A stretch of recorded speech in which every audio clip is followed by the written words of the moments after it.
ಬೆಂಗಳೂರಿನ ಪದ್ಮನಾಭನಗರ ವಿಧಾನಸಭಾ ಕ್ಷೇತ್ರದಲ್ಲಿ ದಿನಾಂಕ 29/9/2024ರಂದು ಜೆಡಿಎಸ್ ಹಾಗೂ ಬಿಜೆಪಿ ಪಕ್ಷ ತೊರೆದು ಕಾಂಗ್ರೆಸ್ ಪಕ್ಷಕ್ಕೆ ಸೇರ್ಪಡೆಯಾಗುವ ಕಾರ್ಯಕ್ರಮ ಪದ್ಮನಾಭನಗರ ಬ್ಲಾಕ್ ಕಾಂಗ್ರೆಸ್ ಅಧ್ಯಕ್ಷರು ಎಂಪಿ ಪವನ್ ಕುಮಾರ್ ಅವರ ನೇತೃತ್ವದಲ್ಲಿ ನಡೆಯಿತು. ಇದೇ ಸಂದರ್ಭದಲ್ಲಿ ನೂತನ ಪದ್ಮನಾಭನಗರ ಬ್ಲಾಕ್ ಕಾಂಗ್ರೆಸ್ ಅಧ್ಯಕ್ಷರಾದ ಶ್ರೀ ಎಂಪಿ ಪವನ್ ಕುಮಾರ್ ಅವರಿಗೆ ಅಭಿನಂದನಾ ಕಾರ್ಯಕ್ರಮವನ್ನು ಕೂಡ ಹಮ್ಮಿಕೊಳ್ಳಲಾಗಿತ್ತು.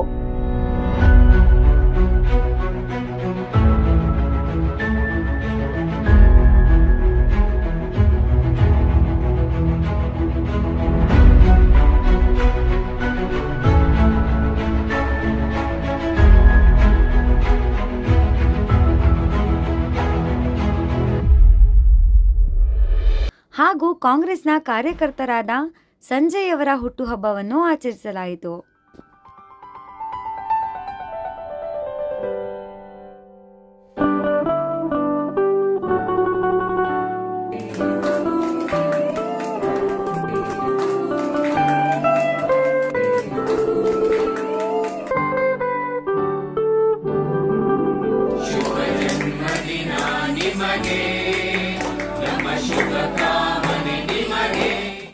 ಈ ಕಾರ್ಯಕ್ರಮದಲ್ಲಿ ಕಬಡ್ಡಿ ಬಾಬು, ಹಿರಿಯ ಮುಖಂಡರು, ಸೌಮ್ಯ ರೆಡ್ಡಿ, ಮಾಜಿ ಶಾಸಕಿ ಹಾಗೂ ಕರ್ನಾಟಕ ರಾಜ್ಯ ಮಹಿಳಾ ಅಧ್ಯಕ್ಷರು, ರವಿ ಎಂಎಲ್ಸಿ, ಓ ಮಂಜುನಾಥ್, ಬೆಂಗಳೂರು ದಕ್ಷಿಣ ಜಿಲ್ಲಾ ಕಾಂಗ್ರೆಸ್ ಅಧ್ಯಕ್ಷರು, ಮದನ್ ಪಾಟೀಲ್, ಪದ್ಮನಾಭನಗರ ವಿಧಾನಸಭಾ ಕ್ಷೇತ್ರದ ಉಸ್ತುವಾರಿಗಳು, ಎಲ್ ಶ್ರೀನಿವಾಸು, ಮಾಜಿ mayor, doctor MV Prasad Babu, Ramanna, Sudarshan, Tarun, Raju, Lokanath ಅವರು ಭಾಗವಹಿಸಿದ್ದರು.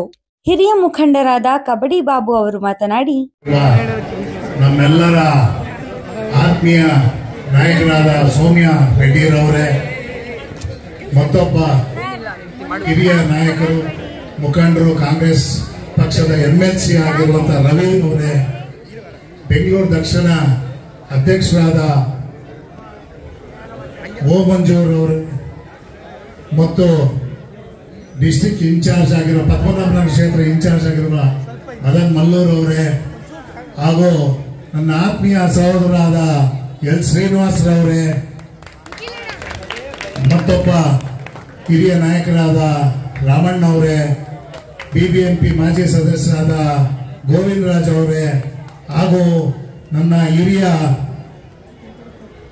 ಅಧ್ಯಕ್ಷರಾದಂಥ ಎಂ ವೆಂಕಟೇಶ್ವರವರೇ, ಮತ್ತು ಇಲ್ಲಿ ಬಾಲೂರ್ ಅವರೇ, ವೆಂಕಟಮುನಿ ಅವರೇ, ಗಿರೀಶ್ ಅವರೇ, ಅವರ ಪತ್ನಿಯವರು ಚೈತ್ರ ಅವರೇ, ಸತೀಶ್ ಅವರೇ, ವಣಜಮ್ಮ ಅವರೇ, ಬಾಲು ಅವರೇ, ಕುಮಾರ್ ಅವರೇ, ಮಹೇಶ್ ಅವರೇ, ಸತೀಶ್ ಅವರೇ, ರಾಜು ಅವರೇ, ಲೋಕ ಅವರೇ, ಅಶೋಕ್ ರೆಡ್ಡಿ ಅವರೇ, ಶಿವಲಿಂಗಣ್ಣ ಅವರೇ, ವೆಂಕಟೇಶ್ ಗೌಡ್ರೆ, ರಾಮಣ್ಣ ಅವರೇ, ಮತ್ತೆ ನಾಮಾಲ್ ಜಯಚಂದ್ರ ಅವರೇ, ಕೃಷ್ಣಮೂರ್ತಿ ನಾಯ್ಡುರವರೇ, ಚಿಕ್ಕಣ್ಣ ಅವರೇ, ವೇಣು ಅವರೇ, ಹಾಗೂ ಈಗ ತಾನೇ JDS ತೊರೆದು ಕಾಂಗ್ರೆಸ್ ಪಕ್ಷವನ್ನು ಸೇರಿದಂತ ನನ್ನ ಆತ್ಮೀಯ ಸಹೋದರರ ಮಗನಾದ ಬಬ್ಬೂರವರೇ, ಕೌಶಿಕ್ ಅವರೇ, ಹಾಗೂ ಎಲ್ಲ ಹಿರಿಯರೇ, ನಿಮಗೆಲ್ಲ ಗೊತ್ತಿದೆ ಇವತ್ತು ನಾವು ಎಷ್ಟು ಈ ಒಂದು ಕಾರ್ಯಕ್ರಮವನ್ನ ಮನೋರಂಜಿಸಿದ್ದೀವಿ ಅಂದ್ರೆ ನಿಜವಾಗ್ಲೂ ಇದು ಸಂತೋಷ ಸುದ್ದಿ. ಇಟ್ಟುಮಡುಗಲ್ಲಿ ಒಂದು ಹಬ್ಬದ ವಾತಾವರಣನೇ ಸೃಷ್ಟಿಯಾಗಿದೆ ಪಪ್ಪು ಹಾಗೂ ಕೌಶಿ ಅವರಿಂದ. ಆದರೆ ಒಂದು ವಿಚಾರ ಇವತ್ತು ಹೇಳಕ್ ಇಷ್ಟಪಡ್ತೇನೆ, ಅದನ್ನ ಈ ಒಂದು ಸಂದರ್ಭವನ್ನು ನೋಡೋದಕ್ಕೆ ಅವ್ರ ತಂದೆ ಆದವರು ಇಲ್ಲ, ವಿಜಯ್ ಕುಮಾರ್ ಅವರು ನನ್ನ ಆತ್ಮೀಯರು, ಅವರಿಲ್ಲ. ಅವ್ರ ಪರವಾಗಿ ನಾನಿವತ್ತು ಅವ್ರು ಮಾತು ಕೊಡ್ತಾ ಇದ್ದೇನೆ. ಅವ್ರ ಸ್ಥಾನದಲ್ಲಿ ನಿಂತ್ಕೊಂಡು ಬಬ್ಬು ಮತ್ತು ಕೌಶಿಕ್ ಅವ್ರಿಗೆ ನಾನು ಜೊತೆಲಿ ಇರ್ತೀನಿ ಅಂತ ನಿಮ್ಗೆಲ್ಲ ಗೊತ್ತಿದೆ. ಇತ್ತೀಚಿನ ದಿನಗಳಲ್ಲಿ ಮರುಚುನಾವಣೆ ನಡೆಯಿತು ಈ ಕರ್ನಾಟಕ ರಾಜ್ಯದಲ್ಲಿ. 3 ಮರುಚುನಾವಣೆ. ಇಂಟೆಲಿಜೆನ್ಸ್ ರಿಪೋರ್ಟ್ ಹೇಳ್ತು 3 ಗೆಲ್ಲಲ್ಲ, 3 ಬಿಜೆಪಿ ಗೆಲ್ಲತ್ತೆ, 1 ದಳ ಗೆಲ್ಲತ್ತೆ, 2 ಬಿಜೆಪಿ ಗೆಲ್ಲತ್ತೆ ಅಂದ್ರೆ. ಆದರೆ ಇವತ್ತು ನಮ್ಮ ಮೆಚ್ಚಿನ ನಾಯಕರಾದ ಸಿದ್ದರಾಮಯ್ಯನವರು ಹಾಗೂ DK ಶಿವಕುಮಾರ್ ಅವರು ಹಾಗೂ ನಮ್ಮ ಮೆಚ್ಚಿನ ಮಾಜಿ MP ಆದಂತ ಸುರೇಶ್ ಅವರ ಒಂದು ಶ್ರಮದಿಂದ, ಆಮೇಲೆ ರಾಮಲಿಂಗಾರೆಡ್ಡಿ ಅವರ ಶ್ರಮದಿಂದ ಕರ್ನಾಟಕ ರಾಜ್ಯದ ಎಲ್ಲ ಮಂತ್ರಿಗಳು ಕಾಂಗ್ರೆಸ್ ಮುಖಂಡರು ಇವತ್ತು ಹೋರಾಟ ಮಾಡಿ 3ಕ್ಕೆ 3 ಗೆದ್ದಿದ್ದಾರೆ ಅಂದರೆ ನಿಜವಾಗ್ಲೂ ಈ ಒಂದು ಸಂದರ್ಭದಲ್ಲಿ ಹೇಳಕ್ಕೆ ಹೆಮ್ಮೆ ಪಡ್ತೀನಿ. ನಿಮ್ಗೆಲ್ಲ ಗೊತ್ತಿದೆ, ಇವತ್ತು ಕರ್ನಾಟಕ ರಾಜ್ಯದಲ್ಲಿ ಏನು 5 ಗ್ಯಾರಂಟಿ ಕೊಟ್ಟಿದ್ರು, ಆ ಗ್ಯಾರಂಟಿ ಒಂದು ನೆರವೇರಿಸಲ್ಲ. 3 ತಿಂಗಳಿಗೆ ರಾಜ್ಯದಲ್ಲಿ ಬಾಗ್ಲಾಕೊಂಡು ಹೋಗ್ತಾರೆ, ದಿವಾಳಿ ಹೋಗಾಗ್ಬಿಡುತ್ತೆ, ಹಾಗೆ ಹೀಗೆ ಅಂತ ಎಲ್ಲ ಸೋಷಿಯಲ್ ಮೀಡಿಯಾಲ್ಲಾಗಿರ್ಬೋದು, ಟಿವಿಯಲ್ಲಾಗಿರ್ಬೋದು, ಅಥವಾ ಪೇಪರ್ ಮೀಡಿಯಾಲ್ಲಾಗಿರ್ಬೋದು ಎಲ್ಲ ಮಾತಾಡ್ತಿದ್ರು. ಆದ್ರೆ ಇವತ್ತು ಕಾರ್ಯರೂಪಕ್ಕೆ ತಂದು ಅದನ್ನ ಅನುಷ್ಠಾನಗೊಳಿಸಿ ಇವತ್ತು ಮುಂದುವರಿಸ್ಕೊಂಡು ಹೋಗ್ತಿದ್ದಾರೆ ಅಂದ್ರೆ ನಿಜವಾಗ್ಲೂ ಡಿ.ಕೆ. ಶಿವಕುಮಾರ್ ಅವ್ರಿಗೆ, ಸಿದ್ದರಾಮಯ್ಯ ಅವ್ರಿಗೆ ಈ ಒಂದು ವಿಷಯದಲ್ಲಿ ಅವ್ರಿಗೆ ಹೆಮ್ಮೆಯಾಗಿ ನಾವು ಅವ್ರಿಗೆ ಅಭಿನಂದಿಸಬೇಕು. ನಿಮ್ಗೆಲ್ಲ ಗೊತ್ತಿದೆ, ಇವತ್ತು ಪ್ರತಿಯೊಂದು ಮಹಿಳೆಗೂ ಕೂಡ ಉಚಿತವಾದ ಬಸ್ಸು, ಆಕೆಗೆ ಪ್ರತಿ ಮನೆಯಲ್ಲಿ ಅವ್ರ ಅಕೌಂಟ್ ಇರೋರಿಗೆ 2,000 ರೂಪಾಯಿ ಹಾಗೂ 200 ಯೂನಿಟ್ ಕರೆಂಟ್ ಫ್ರೀ ಹಾಗೂ 10 kg ರೈಸ್ ಅಂದ್ರೆ ಅಕ್ಕಿ 5 kg ದುಡ್ಡು, ಮತ್ತೆ ಅವ್ರ ಮಕ್ಕಳು ಯಾರು ಓದಿದ್ದು ಗ್ರಾಜುಯೇಟ್ ಆಗಿ ಡಿಪ್ಲೊಮಾ ಹೋಲ್ಡರ್ ಆಗಿದ್ದಾರೆ, ಕೆಲಸ ಇಲ್ಲದೆ ಇರೋರಿಗೆ 3,000 ಮತ್ತು 1,500 ಸ್ಟೈಪಂಡ್ ಕೊಡ್ತಿದ್ದಾರೆ. ಮತ್ತೆ ಇತ್ತೀಚಿನ ದಿನಗಳಲ್ಲಿ ನಿಮ್ಗೆ ಗೊತ್ತಿರಬಹುದು, ಸಾರಿಗೆ ಮಂತ್ರಿ ರಾಮಲಿಂಗಾರೆಡ್ಡಿ ಅವರು ಮತ್ತು ಡಿ.ಕೆ. ಶಿವಕುಮಾರ್ ಅವರು ಒಂದು ಕಾರ್ಯಕ್ರಮಕ್ಕೆ ಹೋದಾಗ ಸ್ಕೂಲಿನ ಶಾಲೆಯ ಗಂಡು ಮಕ್ಕಳು ಕೇಳಿದ್ದಾರೆ, ಏನ್ ಸ್ವಾಮಿ ಬರೀ ನೀವು ಹೆಣ್ಣು ಮಕ್ಕಳಿಗೆ ಕೊಡ್ತೀರಾ, ನಮ್ಮ ಮನೆಯಲ್ಲೇ ಬಿಟ್ಬಿಟ್ಟು ಅವರು ಬರೀ ನಮ್ಮ ತಂಗಿನ ಅಕ್ಕನ್ನ ಕರ್ಕೊಂಡು ಹೋಗ್ತಾರೆ ಸ್ಕೂಲ್ ಬಸ್ಸಲ್ಲಿ, ನಾವು ಸ್ಕೂಲಲ್ಲಿ ಇಲ್ಲೇ ಇರ್ತೀವಿ, ಸ್ಕೂಲ್ಗೆ ಹೋಗೋದು ಬರೋದು, ನಾವು ಬಸ್ಸಲ್ಲಿ ಪ್ರಯಾಣ ಮಾಡಕ್ಕೆ ಅವ್ರ ಜೊತೆ ಹೋಗಕ್ಕೆ ಅವಕಾಶ ಇಲ್ಲ ಅಂತ. ಆಗ ಉಪಮುಖ್ಯಮಂತ್ರಿಗಳಾದ ಡಿ.ಕೆ. ಶಿವಕುಮಾರ್ ಅವರು ಮತ್ತೆ ರಾಮಲಿಂಗಾರೆಡ್ಡಿ ಅವರು ಆಶ್ವಾಸನೆ ಕೊಟ್ಟಿದ್ದಾರೆ, ಮುಂಬರುವ ದಿನಗಳಲ್ಲಿ ಶಾಲೆಗೆ ಹೋಗುವ ಗಂಡು ಮಕ್ಕಳು ಹುಡುಗರಿಗೂ ಕೂಡ ಉಚಿತವಾಗಿ ಬಸ್ ಪ್ರಯಾಣ ಮಾಡಿಸಕ್ಕೆ ವ್ಯವಸ್ಥೆ ಮಾಡಿಕೊಡ್ತೀವಿ. ನಿಮ್ಗೆಲ್ಲ ಗೊತ್ತಿದೆ, ಈಗ ಇದೇ ವಾರ್ಡ್ನಲ್ಲಿ ಒಂದು ಕಸವನ್ನ ಇಳುವರಿ ಮಾಡಲಿಕ್ಕೆ ಒಂದು ಹೊರಟಿದ್ದಾರೆ ಬಿಜೆಪಿಯವರು. ಆ ಕಸ ಇಳುವರಿ ಮಾಡೋದಕ್ಕೆ ಇವತ್ತು ಬೆಳಿಗ್ಗೆ ನಾವು ಸ್ಟೇ ತಂದಿದ್ದೀವಿ. ಈ ರೆಡ್ಡಪ್ಪ ಮತ್ತು ಗೋಪಾಲ್ ಅವರೆಲ್ಲ ಒಂದು ಸಮ್ಮುಖದಲ್ಲಿ ಇವತ್ತು ಲಾಯರ್ ಮುಖಾಂತರ ಕೋರ್ಟಿನಿಂದ ನ್ಯಾಯಾಲಯದಿಂದ ಇವತ್ತು ಸ್ಟೇ ತಂದಿದ್ದೀವಿ.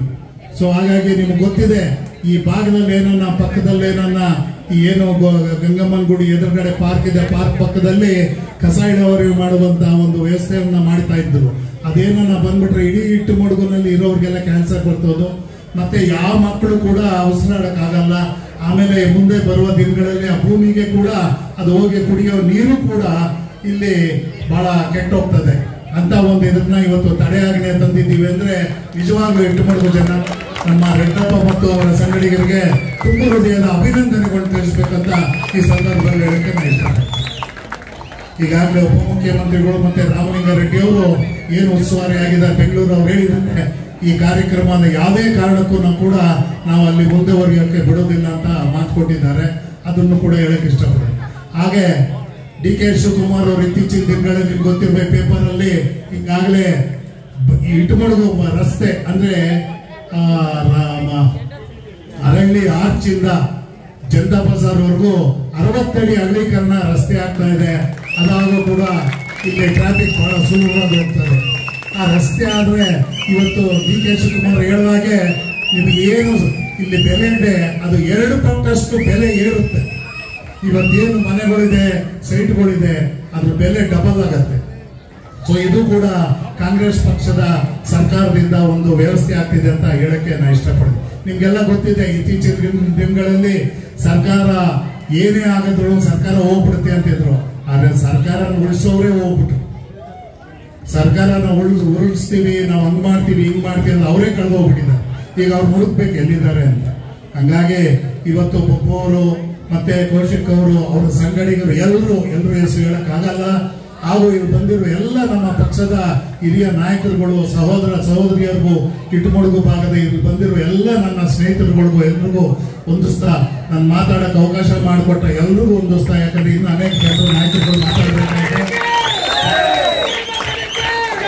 ನಿಮಗೆ ಗೊತ್ತಿದೆ, ಇವತ್ತು ಕೌಶಿಕ್ ಅವರು ಇವರೆಲ್ಲ ಕಾರಣ ಏನೊಂದು ಈ ಕಾರ್ಯಕ್ರಮ ವ್ಯವಸ್ಥೆ ಮಾಡಿದ್ದಾರೆ. ಈ ವ್ಯವಸ್ಥೆಯಲ್ಲಿ ಎಷ್ಟೋ ಜನ ನಮ್ಮ ಹಿರಿಯ ಕಾಂಗ್ರೆಸ್ ಮುಖಂಡರುಗಳ ಭಾವಚಿತ್ರವನ್ನು ಕೂಡ ಇಲ್ಲಿ ಹಾಕೋದಕ್ಕೆ ಅವಕಾಶ ಆಗಿಲ್ಲ. ಅವ್ರ ಪರವಾಗಿ ನಾನು ಕ್ಷಮೆ ಯಾಚಿಸ್ತೇನೆ. ಇನ್ನೊಂದು ನಿಮ್ಗೆ ಗೊತ್ತಿದೆ, ಈ ಕಾರ್ಯಕ್ರಮಕ್ಕೆ ಇನ್ನು ಅನೇಕ ನಾಯಕರುಗಳು ಬರಬೇಕಾದ ಕಾರಣಾಂತರಗಳಿಂದ ಬಂದಿಲ್ಲ. ಡಿ.ಕೆ. ಶಿವಕುಮಾರ್ ಅವರು PM ಮೋದಿ ಅವ್ರನ್ನ ಭೇಟಿ ಮಾಡೋದಕ್ಕೆ ಡೆಲ್ಲಿಗೆ ಹೋಗಿ ಅವರು ಬಂದಿಲ್ಲ. ರಾಮಲಿಂಗಾರೆಡ್ಡಿ ಅವರಿಗೆ ಕಾಲ್ ಆಪರೇಷನ್ ಆಗಿದೆ, ಆದ ಕಾರಣದಿಂದ ಅವರು ಬಂದಿಲ್ಲ. ಮತ್ತೆ ರಘುನಾಥ್ ನಾಯ್ಡು ಅವರು, ನಮ್ಮ ರಾಮಲಿಂಗಾರೆಡ್ಡಿ ಅವರು ಆಸ್ಪತ್ರೆಗೆ ಬಂದಿದ್ದಾರೆ ಅಂತೇಳಿ ಅವ್ರು ನೋಡಕ್ ಹೋಗಿದ್ದಾರೆ, ಅವರು ಕೂಡ ಬರೋಕ್ಕಾಗಿಲ್ಲ. ಇನ್ನು ಅನೇಕ ಮುಖಂಡರುಗಳು ಬರೋಕ್ಕಾಗಿಲ್ಲ. ಈಗ ನಿಮ್ಗೆಲ್ಲ ಗೊತ್ತಿದ್ದಾಗೆ ನಮ್ಮ ಆತ್ಮೀಯ ಸಹೋದರಾದ ಎಲ್ ಶ್ರೀನಿವಾಸ್ ಅವರು ಇದ್ದಾರೆ, ಓಂ ಮಂಜು ಅವರು ಇದ್ದಾರೆ, ಮತ್ತು ನಮ್ಮ ಅನೇಕ ನಾಯಕರು ಮದನ್ ಮಲ್ಲು ಅವರೆಲ್ಲ ಇದ್ದಾರೆ. ಅವರೆಲ್ಲ ಮಾತಾಡಿದ ನಂತರ ನಿಮಗೆ ನಮ್ಮ MLC ರವಿ ಹಾಗೂ ನಮ್ಮ ಅಚ್ಚುಮೆಚ್ಚಿನ ಮಾಜಿ ಶಾಸಕರು ಸೋಮ್ಯಾರೆಡ್ಡಿ ಅವರು ತಮ್ಮನ್ನು ಉದ್ದೇಶ ಮಾತಾಡ್ತಾರೆ. ನಿಮ್ಮಲ್ಲಿ ಏನೇ ಕುಂದು ಕೊಡ್ತಾ ಇದ್ರು ಒಂದು ಮಾತ್ರ ನೆನ್ಪಿಟ್ಕೊಳ್ಳಿ, ಕರ್ನಾಟಕ ರಾಜ್ಯದಲ್ಲಿ ಇವತ್ತು ಕಾಂಗ್ರೆಸ್ ಸರ್ಕಾರ ಇದೆ. ಇವತ್ತೇನ ಮುಂದೆ ಬರುವ ದಿನಗಳಲ್ಲಿ ನೀವು ಈ ಭಾಗದಿಂದ ಕಾಂಗ್ರೆಸ್ ಅಭ್ಯರ್ಥಿಯನ್ನು ಆಯ್ಕೆ ಮಾಡಿ ಕಳಿಸಿದ್ರೆ ನಿಮ್ಮ ಮನೆ ಕಷ್ಟ ಸುಖಗಳ ಜೊತೆಗೆ ನಿಮ್ದು ಏನೇ ಮೂಲಭೂತ ಸೌಕರ್ಯಗಳಿದ್ರು ಕೂಡ ಆ ನಿಮ್ಮೆಲ್ಲರ ಸಮಸ್ಯೆ ಬಗೆಹರಿಸೋದಕ್ಕೆ ಒಂದು ಸ್ಪಂದಿಸೋದಕ್ಕೆ ಕೂಡ ಒಂದು ಅವಕಾಶ ಆಗ್ತದೆ. ಹಾಗೂ ಈ ಭಾಗದಲ್ಲಿ ಮುಂದಿನ ದಿನಗಳಲ್ಲಿ ಕಾಂಗ್ರೆಸ್ ಅಭ್ಯರ್ಥಿಯಾಗಿ MP ಪವನ್ ಕುಮಾರ್ ಅವರು ಸ್ಪರ್ಧಿಸಲಿದ್ದಾರೆ. ನಿಮ್ಮೆಲ್ಲರ ಸಂಪೂರ್ಣ ಆಶೀರ್ವಾದ, ಬೆಂಬಲ, ಪ್ರೋತ್ಸಾಹ ಇರಬೇಕಂತೇಳಿ ಅವ್ರಿಗೆ ನೀವು ಸಂಪೂರ್ಣವಾಗಿ ಜಯಶೀಲ ಮಾಡೋದಲ್ಲದೆ ಕಾಂಗ್ರೆಸ್ ಪಕ್ಷಕ್ಕೆ ನೀವು ಹೆಚ್ಚಿನ ಶಕ್ತಿ ತುಂಬೋದಾಗುತ್ತೆ ಅಂತ ಹೇಳ್ತಾ ನಿಮ್ಮೆಲ್ಲರನ್ನು ಉದ್ದೇಶ ಮಾತಾಡೋಕೆ ಅವಕಾಶ ಕೊಟ್ಟ ಎಲ್ಲ ನನ್ನ ಸ್ನೇಹಿತರು ಹೊಂದಿಸ್ತಾ ನನ್ನ ಮಾತು ಮುಗಿಸ್ತೇನೆ. ಜೈ ಹಿಂದ್, ಜೈ ಕರ್ನಾಟಕ. ಮಾಜಿ ಶಾಸಕಿ ಹಾಗೂ ಕರ್ನಾಟಕ ರಾಜ್ಯ ಮಹಿಳಾ ಅಧ್ಯಕ್ಷರಾದ ಸೌಮ್ಯಾರೆಡ್ಡಿ ಅವರು ಮಾತನಾಡಿ, ಭಾರತ್ ಮಾತಾ ಕಿ ಕಾಂಗ್ರೆಸ್ ಪಕ್ಷಕ್ಕೆ DK ಶಿವಕುಮಾರ್ ಅವರಿಗೆ, ಸಿದ್ದರಾಮಯ್ಯ ಅವರಿಗೆ, ರಾಮಲಿಂಗಾರೆಡ್ಡಿ ಅವರಿಗೆ ಎಲ್ರಿಗೂ ನಮಸ್ಕಾರ. ಇವತ್ತು ವೇದಿಕೆಯ ಮೇಲೆ ಆಸೀನರಾಗಿರುವ ನಮ್ಮ ವಿಧಾನ ಪರಿಷತ್ ಸದಸ್ಯರಾದ ನಮ್ಮ ರವಿ ಅಣ್ಣ ಅವರೇ, ಅದೇ ರೀತಿ ನಮ್ಮ ಶ್ರೀನಿವಾಸ್ ಅಣ್ಣ ಅವರು, ನಮ್ಮ ಪ್ರಸಾದ್ ಬಾಬು ಅಣ್ಣ ಅವರು, ನಮ್ಮ ಜಿಲ್ಲಾಧ್ಯಕ್ಷರು ಓ ಮಂಜುನಾಥ್ ಅಣ್ಣ ಅವರು, ನಮ್ಮ ಗೋವಿಂದರಾಜ್ ಅಣ್ಣ ಅವರು, ನಮ್ಮ ರಾಮಣ್ಣ ಅವರು, ಮತ್ತೆ ನಮ್ಮ ಮದನ್ ಪಟೇಲ್ ಅಣ್ಣ ಅವರು, ಮತ್ತೆ ವೆಂಕಟೇಶ್ ಅವರು, ಬಾಲು ಅವರು, ಚೈತ್ರ ಅವರು, ಗಿರೀಶ್ ಅವರು, ಜಗಣ್ಣ ಅವರು, ಮತ್ತೆ ಈ ಕಾರ್ಯಕ್ರಮದ ಕೇಂದ್ರ ಬಿಂದು ನನ್ನ ಸಹೋದರರಾದಂಥ ಪವನ್ ಅವರು. ಅದೇ ರೀತಿ ಇವತ್ತು ಅತಿ ಹೆಚ್ಚು ಜನ ನಿಜವಾಗ್ಲೂ ರವಿ ಅಣ್ಣ ಅವ್ರು ಹೇಳಿದಾಗೆ ನಿಜವಾಗ್ಲೂ ಯಾರು ಬಿಟ್ಟಿಲ್ಲ ಅನ್ಸುತ್ತೆ. ಇದೇ ರೀತಿ ನಮ್ಮ ಇಡೀ ಪದ್ಮನಾಭನಗರದಲ್ಲಿ ಒಬ್ರು ಬೇರೆ ಪಕ್ಷ ಉಳಿಯಲ್ಲ ಅನ್ಸುತ್ತೆ. ಎಲ್ಲರೂ ಬಂದು ನಮ್ಮ ಕಾಂಗ್ರೆಸ್ ಪಕ್ಷಕ್ಕೆ ಸೇರ್ಬಿಡ್ತಾರೆ. ನಿಜವಾಗ್ಲೂ ಅದು ವಿಶೇಷವಾಗಿ ಎಲ್ಲ ನಮ್ಮ ಯುವಕರು ಬಹಳ ಜನ ಬಂದು ಸೇರಿದ್ದಾರೆ. ಕಿರಣ್ ಅವರು, ಮತ್ತೆ ಸಂಜಯ್ ಅವರು, ವೀರೇಶ್ ಅವರು, ಕೃಷ್ಣ ಅವರು, ಶಶಿ ಅಮ್ಮ ಅವರು, ರಾಣಿ ಅಮ್ಮ ಅವರು, ರೇಖಾ ಅವರು, ಇಮ್ರಾನ್ ಅವರು, ಮತ್ತೆ ಅನೇಕ ಜನ ಯುವಕರು, ಇಡೀ ತಂಡದವರು, ಯುವಕರು, ಮಹಿಳೆಯರು, ಹಿರಿಯರು ಎಲ್ಲರೂ ಇವತ್ತು ಇಲ್ಲಿ ನಿಜವಾಗ್ಲೂ ಒಂದು ಬಹಳ ಒಂದು ಶ್ರೇಷ್ಠವಾದ ದಿನ. ನಮ್ಮ ತಾಯಿ, ನಮ್ಮ ಓಂ ಶಕ್ತಿ ದೇವಸ್ಥಾನ ಮುಂದೆ ನಾವು ನಿಂತಿದ್ದೀವಿ. ನಿಜವಾಗ್ಲೂ ಒಂದು ಹಬ್ಬದ ವಾತಾವರಣ ಇದೆ. ಬಹಳ ಸಂತೋಷ ಆಗ್ತಾ ಇದೆ. ಯಾಕಂದ್ರೆ ನನ್ನನ್ನು ಸಹ MP ಎಲೆಕ್ಷನ್ ಟೈಮಲ್ಲಿ ತಾವೆಲ್ಲರೂ ಸಹ ನನಗೆ ಆಶೀರ್ವಾದ ಮಾಡಿದ್ದೀರಿ. ನಾನು ಮತ್ತೊಮ್ಮೆ ಎಲ್ರಿಗೂ ಧನ್ಯವಾದ ಹೇಳಬೇಕು ಅಂತ ಬಯಸ್ತೀನಿ. ಈಗ ತಾನೇ ಇನ್ನೊಂದು ಬೈ ಎಲೆಕ್ಷನ್ ಆಯ್ತು, ಎಲ್ಲ ಹಿರಿಯರು ಎಲ್ಲರೂ ಮಾತಾಡಿದ್ರು. ಬಹಳ ನಿಮಗೆ ಗೊತ್ತು, TV ಆನ್ ಮಾಡಿದ್ರೆ ಎಲ್ಲ ಎಷ್ಟೊಂದು ಚಾನಲ್ಗಳು ಇತ್ತೀಚೆಗೆ ಬಂದಿದೆ ಅಂತ. ಅದು ಇನ್ನು ಕೆಲವರು ಒಂದು ಬರೋಣ, ಒಂದೊಂದು ಅದು ಇದು ಅಂತ ಹೇಳ್ತಾ ಇದ್ರು. ಆದರೆ 23ನೇ ತಾರೀಕು 3ಕ್ಕೂ 3 ಸಹ ನಮ್ಮ ಕಾಂಗ್ರೆಸ್ ಪಕ್ಷಕ್ಕೆ ಬಂದಿದೆ. ಅದರ ಅರ್ಥ ಏನು ಅಂದರೆ, ನಮ್ಮ ಕಾಂಗ್ರೆಸ್ ಪಕ್ಷದ ನಾಯಕತ್ವ, ನಮ್ಮ ಎಲ್ಲ ಮುಖಂಡರಿರ್ಬೋದು, ಮತ್ತು ವಿಶೇಷವಾಗಿ ಜನಪರ ಕೆಲಸಗಳಿರ್ಬೋದು, ನಮ್ಮ ಗ್ಯಾರಂಟಿಗಳಿರ್ಬೋದು. ಯಾಕಂದರೆ ನೋಡಿ, ಜನ ಏನು ಬಯಸ್ತಾರೆ ಅಂದರೆ ಒಬ್ಬ ಜನಪ್ರತಿನಿಧಿ ನಮಗೋಸ್ಕರ ಕೆಲಸ ಮಾಡಬೇಕು, ನಮ್ಮ ಜೊತೆ ಸ್ಪಂದಿಸಬೇಕು ಅಂತ ಬಯಸ್ತಾರೆ. ಆದರೆ ನಿಜವಾಗ್ಲೂ ಎಲ್ಲೋ ಒಂದು ಕಡೆ BJP ಮುಖಂಡರಾಗಿರಲಿ, ಶಾಸಕರು ಮೊನ್ನೆ ತಾನೇ ಹೇಳ್ತಾ ಇದೆ, ಪವನ್ ಹೇಳ್ತಾ ಇದೆ, ನನ್ನ ಕ್ಷೇತ್ರದಲ್ಲಿ ಜಯನಗರ ಕ್ಷೇತ್ರದಲ್ಲಿ ಈ ಭಾಗದ ಶಾಸಕರು ಬೊಮ್ಮಾಯಿ ಅವರು, ಅಲ್ಲಿ ಇನ್ನೊಬ್ರು ಅಲ್ಲಿ ಏನೊಂದು ಬೀದಿಗೆಲ್ದು ಏನೋ ಪ್ರತಿಭಟನೆ ಮಾಡ್ತಾ ಇದ್ರು. ನಿಮಿಷ ಹತ್ರ ನೋಡ್ಕೊಳ್ಬೇಕಾಗೈತೆ, ಯಾಕಂದ್ರೆ ನೆಕ್ಸ್ಟ್ ಟೈಮ್ ಖಂಡಿತ ಬರಲ್ಲ, ಈ ಕಾಂಗ್ರೆಸ್ಸೇ ಬರಲ್ಲ. ಅದಕ್ಕೂ 100% ಗ್ಯಾರಂಟಿ ಆಗೋಗಿದೆ. ಯಾಕಂದ್ರೆ ನಿಜವಾಗ್ಲೂ ಒಂದೇ ಸಲ ನಾನು ಇಲ್ಲಿ ನೋಡಿಲ್ಲ ಯಾವ ಸಮಸ್ಯೆ. ನಾನು ನಮ್ಮ ತಂದೆಯವ್ರು ನೋಡಿ ಬೆಳೆದಿರೋದು. ಬೆಳಿಗ್ಗೆ 8:30 ಸಿಗ್ತಾರೆ, ಮಧ್ಯಾಹ್ನ ಸಹ ಸಿಗ್ತಾರೆ. ಜನರ ಜೊತೆ ಸ್ಪಂದಿಸ್ಬೇಕು, ಕೆಲಸ ಮಾಡಬೇಕು. ಈಗ ನಾನು ಹೆಚ್ಚು ಮಾತಾಡ್ಲಿಕ್ಕೆ ಹೋಗಲ್ಲ. ಈಗ ನಿಮಗೆ ಗೊತ್ತಿದೆ, ಈಗ ನಿಜವಾಗ್ಲೂ ಈ ಭಾಗದಲ್ಲಿ ಪ್ರತಿಯೊಬ್ಬರ ಜೊತೆ ಸ್ಪಂದಿಸಿ ಎಲ್ಲ ನಮ್ಮ ಮುಖಂಡರು ನಮಗೊಂದು ಆನೆ ಬಲ ಬಂದಿದೆ. ಎಲ್ಲ ನಮ್ಮ ಮಾಜಿ ನಗರ ಪಾಲಿಕೆ ಸದಸ್ಯರು ಎಲ್ಲರೂ ಸಹ ಅದೇ ರೀತಿ ಈಗ ಮುಂದಿನ ಪೀಳಿಗೆ ಸಹ ನಮ್ಮ ಪ್ರಮೋದ್ ಅವರಾಗಿರ್ಬೋದು. ನಮ್ಮ ವಿಶೇಷವಾಗಿ ಇವತ್ತು ನಾನು ನಿಜವಾಗ್ಲೂ ಪವನ್ ಬಗ್ಗೆ ಮಾತಾಡಬೇಕು ಅಂದರೆ ಅಟ್ಲೀಸ್ಟ್ ನನಗೆ 1 ಗಂಟೆ ಟೈಮ್ ಬೇಕು. ಬಹಳ ಬಹಳ ಸರಳ ವ್ಯಕ್ತಿ, ತುಂಬಾ ಸಿಂಪಲ್, ಅಷ್ಟೇ ಪ್ರೀತಿ ವಿಶ್ವಾಸ. ನಿಜವಾಗ್ಲೂ ನಾನು ಇಟ್ಟರೆ ಅಣ್ಣ ಹೇಳ್ತಾ ಇದ್ರು, ಲೇಟ್ ಆಯ್ತಮ್ಮ, ಇಲ್ಲ ನಾನು 3 hours ಬೇಕಾದ್ರೆ ಇರ್ತೀನಿ. ಯಾಕಂದ್ರೆ ನೋಡಿ, ನಿಮ್ಮ ಪ್ರೀತಿ ವಿಶ್ವಾಸದಿಂದ ಅಷ್ಟು ಜನ ಬಂದಿದ್ದಾರೆ. ನನಗೆ ನಂಬಿಕೆ ಇದೆ, 100 ನಿಜವಾಗ್ಲೂ ನೋಡಿ, ಯುವಕರಲ್ಲಿ ಅಷ್ಟು ಹುಮ್ಮಸ್ಸಿದೆ. ನಾವೆಲ್ಲರೂ ನೋಡಿ, ಒಬ್ರು ನಾವ್ ಯಾರು ಕೆಲಸ ಮಾಡಕ್ಕಾಗಲ್ಲ. ನಾವೆಲ್ಲರೂ ಒಗ್ಗಟ್ಟಾಗಿ ಕೆಲಸ ಮಾಡಿದ್ರೆ 100% ಒಂದು ಬದಲಾವಣೆ ತರಕ್ ಸಾಧ್ಯ. ನಾನಾಗ್ಲಿ, ಎಲ್ಲ ನಮ್ಮ ಮುಖಂಡರಾಗಿರ್ಲಿ, ನಮ್ಮ ತಂದೆಯವರು DK ಸರ್, ಸಿದ್ದರಾಮಯ್ಯ ಸರ್, ಎಲ್ಲ ನಮ್ಮ ವೇದಿಕೆಯಲ್ಲಿರುವಂತ ಎಲ್ಲ ಮುಖಂಡರು. ಅಣ್ಣ ಹೇಳಿದಾಗೆ ಬಹಳ ಜನರಿಗೂ ಬರಕ್ಕಾಗಿಲ್ಲ. ಇವತ್ತು ಯಾರ್ಯಾರು ಬಂದು ನಮ್ಮ ಜೊತೆ ಸೇರಿದಾರೋ ಅವರಿಗೆ ನಾನು ಏನು ಕೇಳಕ್ ಬಯಸಿದ್ರೆ, ನಾವೆಲ್ಲರೂ ನಿಮ್ಮ ಜೊತೆ ಇದ್ದೀವಿ. ಇವತ್ತು ಈ 3.5 ವರ್ಷನೇ ಅಲ್ಲ, ನೆಕ್ಸ್ಟ್ ಅಷ್ಟೇ 2028ರಲ್ಲಿ 100% ನಮ್ಮ ಕಾಂಗ್ರೆಸ್ ಸರ್ಕಾರನೇ ಬರೋದು. ಯಾಕಂದ್ರೆ ಬಡವರಾಗಿರ್ಲಿ, ಮಧ್ಯಮ ವರ್ಗದವರಾಗಿರ್ಲಿ, ಮಹಿಳೆಯರಾಗಿರ್ಲಿ, ಕಾರ್ಮಿಕರಾಗಿರ್ಲಿ, ಎಲ್ರಿಗೂ ಒಟ್ಟಿಗೆ ಕರ್ಕೊಂಡು ಹೋಗೋದು, ಯಾವುದೇ ಜಾತಿ ಧರ್ಮ ಆಗಿರ್ಲಿ ಒಟ್ಟಿಗೆ ಕರ್ಕೊಂಡು ಹೋಗೋದು ಒಂದೇ ಪಕ್ಷ, ನಮ್ಮ ಕಾಂಗ್ರೆಸ್ ಪಕ್ಷ. ಸೊ ಹಾಗಾಗಿ ಬಹಳ ಸಂತೋಷ ಆಗ್ತಾ ಇದೆ. ನಿಜವಾಗ್ಲೂ ಮತ್ತೊಮ್ಮೆ ನನ್ನ ಸಹೋದರರಾದಂಥ ನಮ್ಮ ಪವನ್ ಅವರಿಗೆ ನಾನು ಅಭಿನಂದನೆಗಳು ಹೇಳಿ, ನಿಮ್ಮ ಪ್ರೀತಿ ವಿಶ್ವಾಸ ಆಶೀರ್ವಾದ ಮುಂದೆ ಅವ್ರ ಮೇಲೆ ಇರಲಿ ಅಂತ ಹೇಳಿ, 100% ಕಾರ್ಪೊರೇಟರ್ ಎಲೆಕ್ಷನ್ ಅಲ್ಲಿ ಸಹ ನಮ್ಮ ಕಾಂಗ್ರೆಸ್ಸೇ ಬರೋದು, ನೀವೇ ಬರೋದು ನನ್ನ ನಂಬಿಕೆ ಇದೆ. ಅದೇ ರೀತಿ ಅಷ್ಟು ಕೆಲಸ ಸಹ ಮಾಡ್ತೀರಾ. ಮತ್ತೊಮ್ಮೆ ಧನ್ಯವಾದಗಳು. ಜೈ ಹಿಂದ್, ಜೈ ಕರ್ನಾಟಕ, ಜೈ ಕಾಂಗ್ರೆಸ್. ಪದ್ಮನಾಭನಗರ ಬ್ಲಾಕ್ ಕಾಂಗ್ರೆಸ್ ಅಧ್ಯಕ್ಷರಾದ MP ಪವನ್ ಕುಮಾರ್ ಅವರು ಮಾತನಾಡಿ, ಒಂದೇ ಒಂದು ಮಾತು ಹೇಳ್ತೀನಿ, ನಾನು ಮಾತು ಜಾಸ್ತಿ ಹೇಳೋನಲ್ಲ, ಕೆಲಸ ಮಾಡಿ ತೋರಿಸೋನು. ನಮಗೆ ರಾಜಕೀಯದಲ್ಲಿ ಒಂದು 2-3 ತತ್ವ ಇಟ್ಕೊಂಡ್ಬಂದಿದ್ದೀನಿ. ನಮ್ಮ ತಂದೆಯವರ ಆದೇಶದಂತೆ ನಮಗೆ ನಮ್ಮ ಎಲ್ಲ ಕಾಂಗ್ರೆಸ್ ತತ್ವ ಏನಿದೆ, ನಮ್ಮ ಪಕ್ಷದ ಎಲ್ಲರ ಒಂದು ಐಡಿಯಾಲಜಿನ ಒಪ್ಪಿ ಹೊಂದಿಟ್ಕೊಂತೀನಿ. ಇಲ್ಲಿ ರಾಜಕೀಯ ಅಂತ ಮಾಡಿದ್ರೆ ಐದರ ಸಿಂಹಾಸನ ಹತ್ಬೇಕಿಲ್ಲ ಅಂದರೆ ರಾಜಕೀಯದಲ್ಲಿ ಚಟ್ಟ ಹತ್ಬೇಕು, ಎರಡೇ ಇರೋದು ಅಂಶ. ಮಧ್ಯದಲ್ಲಿ ಹೋದ್ರೆ ಆಲ್ ಔಟ್ ವಾರ್ ಫುಲ್ ಹೋಗ್ಬೇಕು, ಎಲ್ಲ ಒಂದಿದಾಗ. ಆಮೇಲೆ ನಮ್ಮದವ್ರನ್ನ ಕೈ ಬಿಡಬಾರ್ದು.